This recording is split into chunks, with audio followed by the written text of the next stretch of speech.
attentional radios. We're just about to start the food drop in the aerial pathways. Okay, ready to go. Hi, I'm Jackie. I'm a member of the primates team here at Auckland Zoo. I'm also a member of our very special drone team. And so this morning what we're doing is loading up our aerial pathways. We have baskets that are up to 25 metres high.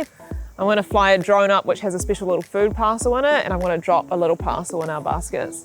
So when the orangutans come out and explore the pathways, they're going to find some wee treats they didn't know about. So we've got basically both of these are filled with mashed veggies. This one's a yummy cabbage roll, and this one's a banana leaf one. So we'll be dropping a few in each of the baskets. You've got to be strategic with where you go put it in here as well. Because if it goes off to the side, then it's going to drop away from where your bullseye is. So you want a smooth flight and a parcel right in the middle, and then you should be good. The drone team was set up in 2019. We've got members from all over the zoo, and that was with the arrival of the aerial pathway system and realising that animals were going to have access to structures that were so high up and we couldn't actually see what was on it. And someone had the fabulous idea that why don't we send drones up to have a look at it? And as soon as I heard that, I was like, I want to do it too.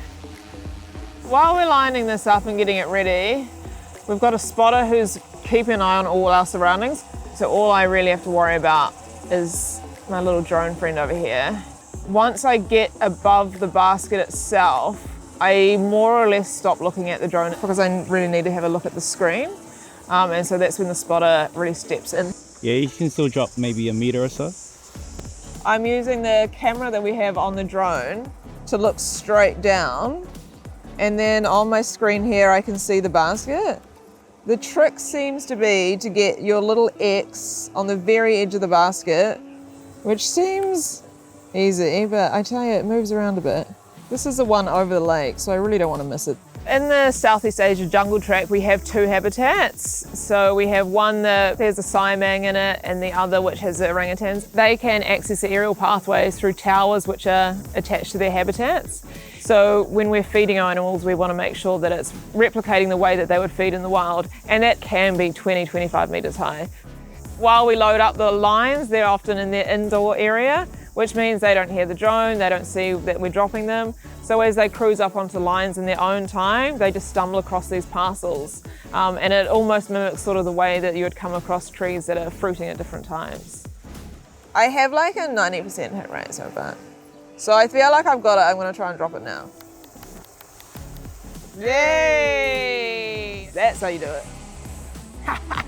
The aerial pathways are quite a complicated wee system, and with the amount of rope that we have, we're looking at around about 2 kilometres worth of ropes. So that's a lot of pathways for our animals and a lot of things to check.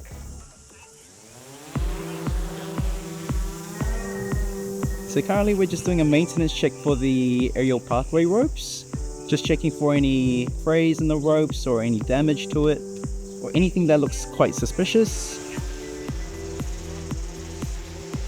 And also all around it we have lots of growing vegetation, and we need to basically make sure that we're keeping that vegetation at a safe distance from the aerial pathways, both for visitors and the animals. So we're just measuring the distance from the trees or the Podokawa tree. So the way we do that, we press points of interest, and once we've kind of got the edge of the Podokawa tree, we're just gonna see where the closest line is and head for that direction.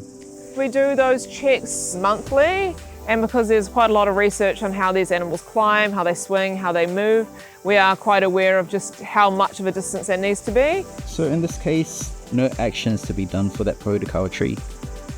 Being on the drone team as a primate keeper, I feel like is really fun because I'm getting to deliver things to the animals that I directly care for every day. So whenever food parcels are being dropped, it just makes me so excited about who's going to find them first. It's also cool to be part of a team that just feels so unique. Like, I don't think there'll be many drone teams out there in zoos that are dropping food parcels to orangutan, siamang, measuring tree distances. Like, it feels like I'm part of something really special, and I really do enjoy that.